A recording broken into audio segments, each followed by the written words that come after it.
साथियों नमस्कार, स्वागत है आपका एक और इस नई वीडियो में और आप देख रहे हैं बिग इंडिया टीवी। साथियों, देश में 2024 का लोकसभा चुनाव बेहद करीब है और देश के तमाम राजनीतिक दल अपनी ताकत दिखाने के लिए तैयार बैठे हुए हैं। 2024 के चुनाव में सभी दलों ने अपनी कोशिशें शुरू कर दी हैं कि इस बार 2024 के चुनाव में हमारी पार्टी एक अच्छे नंबर को लेकर आए जिससे हमारी वैल्यू बढ़ सके। तो साथियों, महिवर चंद्रशेखर रावण जिनकी अपनी एक भीम आर्मी है, जिन्होंने 2015 में भीम आर्मी को जन्म दिया, उसकी स्थापना की और साथियों उसके बाद सन 2020 में भीम आर्मी से अलग एक राजनीतिक दल बनाया, आजाद समाज पार्टी। हालांकि चंद्रशेखर रावण पहले ये कहा करते थे कि मैं सिर्फ और सिर्फ एक सामाजिक संगठन चलाऊंगा, मैं कभी भी राजनीति में नहीं आऊंगा। लेकिन अब आपके सामने चंद्रशेखर रावण जी ने एक राजनीतिक संगठन बनाकर तैयार कर दिया है। कुछ लोगों का तो यह भी मानना है कि चंद्रशेखर रावण जी ने बसपा के होते हुए भी राजनीतिक दल बनाया। कुछ लोग साथियों उसका विरोध भी करते हैं, लेकिन समाज के कुछ युवा उसका समर्थन भी करते हैं। तो साथियों, चंद्रशेखर रावण की इस बार इच्छा है कि वे 2024 के लोकसभा चुनाव में चुनाव जीतकर संसद पहुंचे। चंद्रशेखर रावण भी 2024 के लिए चुनाव की बड़ी तैयारी कर रहे हैं। और साथियों, मैं यहां पर आपको एक बात और बता दूं, चंद्रशेखर रावण लगातार ये कोशिश करते हुए आए हैं कि शायद हमारा गठबंधन बसपा सुप्रीमो मायावती जी से हो जाए 2024 के चुनाव में। आपने उनको कई बार पत्रकारों के सामने कहते हुए भी सुना होगा कि अगर आप बात करा दे बहन जी से तो मैं आपका आभारी रहूंगा, मैं आपका गुलाम बना रहूंगा। और साथ ही चंद्रशेखर रावण ने कई बार अपील की है कि बसपा सुप्रीमो मुझको बुलाए, मैं दौड़ा दौड़ा चला जाऊंगा और बहन जी जो मुझे आदेश देगी मैं उस आदेश का पालन करूंगा।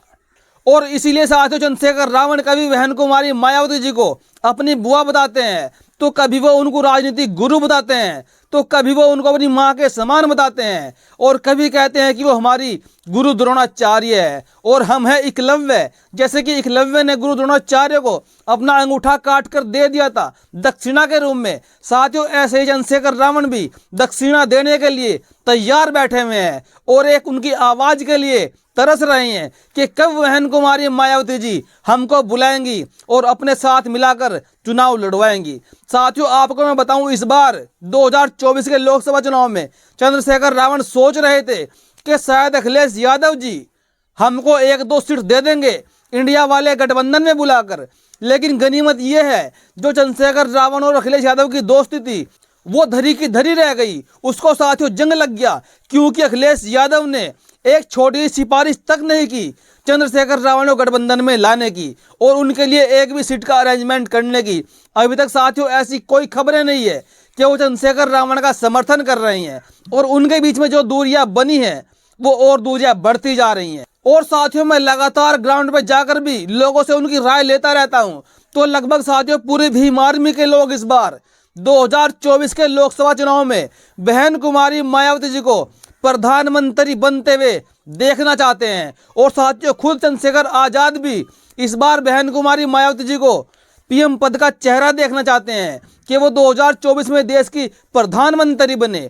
अभी हाल ही में एक पत्रकार से वार्ता करते हुए उनसे पूछा गया कि आप सबसे अच्छा लीडर, सबसे अच्छा नेता किसको मानते हैं, तो साथियों उन्होंने साफ साफ कहा कि बहन कुमारी मायावती जी से अच्छा नेता कोई नहीं है।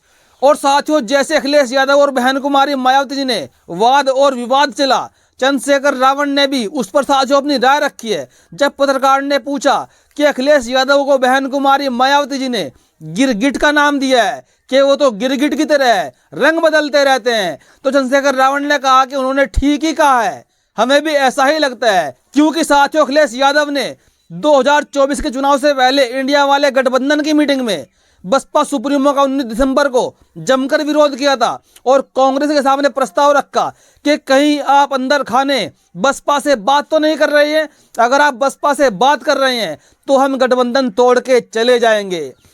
और साथियों, उसके बाद जब अखिलेश यादव ने बहन जी के ऊपर एक टिप्पणी और की, जब उनसे पत्रकारों ने पूछा क्या बहन जी को इंडिया वाले गठबंधन में आप ला रहे हो, उन्होंने कहा कि गठबंधन में तो ले आएंगे लेकिन उसके बाद की जिम्मेदारी कौन लेगा। उसके बाद की गारंटी कौन लेगा? तो यहाँ कहने का मतलब था अखिलेश यादव का कि बहन जी गठबंधन में आने के बाद 30-40 सीटें जीतने के बाद अगर चली गई, अगर वो अलग हो गई तो उसकी गारंटी कौन लेगा? और साथियों यही बात बहन कुमारी मायावती जी को बुरी लग गई और उसके बाद बहन जी ने अखिलेश यादव को दलित विरोधी करार दे दिया। इतने हमले अखिलेश यादव पे किए, उनको गेस्ट हाउस कांड से लेकर दलितों के आरक्षण का बिल फाड़ने की नसीहत दे डाली। और साथियों उसके बाद जब अखिलेश यादव को झटका लगा कि शायद अब मेरी सियासी जमीन खिसकने वाली है, जो अखिलेश यादव पीडीए की बात कर रहे हैं कि पीडीए ही एनडीए को हराएगा, अखिलेश यादव को दिख गया कि अब मेरी राजनीतिक जमीन खिसकने वाली है, मुस्लिम समाज भी दूरी बना रहा है, दलित समाज भी दूरी बना लेगा, अब हमारा क्या होगा? फिर अखिलेश यादव ने एक प्रस्ताव पास किया कि हमारी पार्टी का कोई भी नेता बहन कुमारी मायावती जी को कोई टिप्पणी नहीं करेगा, एक शब्द भी नहीं लिखेगा। हम बहन जी का सम्मान करते हैं, पहले भी हमने उनका सम्मान किया है। और साथियों एक बयान फिर आया अखिलेश यादव जी का कि हम तो बहन कुमारी मायावती जी को प्रधानमंत्री बनते हुए देखना चाहते थे और अब भी देखना चाहते हैं।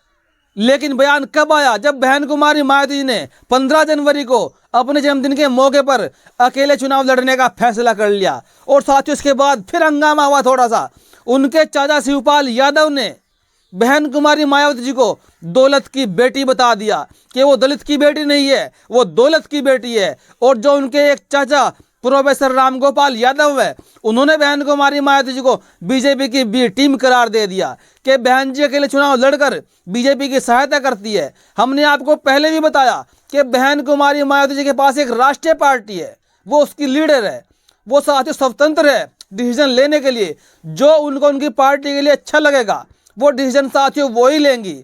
और साथियों अब आकर कुल मिलाकर अभी तक हालत ये है कि बहन कुमारी मायावती जी अकेले चुनाव लड़ने जा रही है और एक तरफ अखिलेश यादव और आरएलडी मिलकर चुनाव लड़ रहे हैं। थोड़ा सहयोग कांग्रेस का भी है, हालांकि उनके अंदर भी साथियों भी अनबन सी हो गई है, क्योंकि अखिलेश यादव जी ने लगभग 7 सीटें आरएलडी के प्रमुख जयंत चौधरी के लिए तय कर दी है। और इसमें अखिलेश यादव जी ने कांग्रेस की कोई सलाह नहीं ली और उससे कांग्रेस यहाँ पर थोड़ी सी समाजवादी पार्टी से नाराज है कि आपने 7 सीटें इनको कैसे दे दी। और साथियों अब थोड़ी सी बात कर लेते हैं चंद्रशेखर रावण के सांसद बनने की कहानी पर। आपको पता है चंद्रशेखर रावण लगातार 2024 के लोकसभा चुनाव के लिए सड़कों पर आंदोलन कर रहे हैं, सड़कों पर मेहनत कर रहे हैं। अभी साथियों 2 दिन पहले ही दिल्ली से लौटे हैं, जो वहां पर एक दलित समाज की बेटी प्रोफेसर रितु 150 दिनों से धरना दे रही है, आंदोलन कर रही है। चंद्रशेखर आजाद ने वहां पर जाकर उनकी आवाज को बुलंद किया और फिर साथियों उनको दिल्ली पुलिस ने गिरफ्तार किया, डिटेन किया और फिर अंततः शाम को छोड़ दिया। और साथियों वहां से लौटने के बाद चंद्रशेखर रावण अब दोबारा फिर 2024 के लोकसभा चुनाव के लिए डट गए हैं और उत्तर प्रदेश की नगीना सीट से, नगीना लोकसभा सीट से चुनाव लड़ने की तैयारी में है। हालांकि इस सीट पर चंद्रशेखर रावण बहुजन समाज पार्टी का समर्थन चाहते हैं, क्योंकि बहुजन समाज पार्टी के समर्थन के बगैर चंद्रशेखर रावण यहाँ से चुनाव मुश्किल से ही जीत पाएंगे। क्योंकि साथियों सीट का अगर मैं आपको कहानी बताऊं, ये सीट साथियों पूरी तरह आरक्षित कोटे में आती है, एससी के आरक्षित कोटे में। और साथियों इस सीट पर जो सबसे बड़ा खेल है, इस सीट पर 50% साथियों मुस्लिम मतदाता है, 50%। और साथियों यहाँ पर लगभग 20 से 21% दलित मतदाता है। यानी कुल मिलाकर बात की जाए तो दलित और मुस्लिम ही हर बार यहाँ की राजनीति तय करते हैं। जिसको ये लोग चाहते हैं उसको सांसद बना देते हैं। क्योंकि साथियों 2009 के लोकसभा चुनाव में इस सीट से समाजवादी पार्टी ने अपना प्रत्याशी जिताया था। और बात करें 2014 के लोकसभा चुनाव की, जब बीएसपी और समाजवादी पार्टी चुनाव अलग अलग लड़ी थी, तब इस सीट से साथियों भाजपा ने बाजी मारी थी। और साथियों जब 2019 का लोकसभा चुनाव हुआ, तब इस सीट से साथियों बीएसपी के प्रत्याशी ने बाजी मारी। और साथियों अब चंद्रशेखर रावण सोच रहे हैं कि चौथी बाजी उनकी पार्टी आजाद समाज पार्टी नगीना के सीट से मारे, क्योंकि इस सीट पे जो समीकरण है वो दलित मुस्लिम का समीकरण सबसे मजबूत है। और खास बात यह है कि ये सीट एससी कोटे से आती हैं और चंद्रशेखर रावण भी एससी कैटेगरी से ही आते हैं, तो इसलिए साथियों उनका पूरा झुकाव इस सीट की तरफ है। लेकिन साथियों इस सीट को जीतने के लिए चंद्रशेखर रावण को यहाँ पर पूरी तरह बीएसपी का समर्थन लेने की जरूरत है। यानी कि बीएसपी समर्थन करेगी तब जाकर ही चंद्रशेखर रावण यहाँ से चुनाव जीत पाएंगे। क्योंकि यहाँ पर एक तरफ तो अखिलेश यादव जी अपना प्रत्याशी उतारने की तैयारी कर रहे हैं, एक तरफ बीएसपी तैयारी कर रही है और एक तरफ साथियों चंद्रशेखर रावण तैयारी कर रहे हैं। तो साथियों इसीलिए अगर चंद्रशेखर रावण चुनाव यहाँ से जीतना चाहते हैं तो साथियों उसके लिए बसपा प्रमुख के पास जाना उनको पड़ेगा, अन्यथा वो यहाँ से चुनाव नहीं जीत पाएंगे।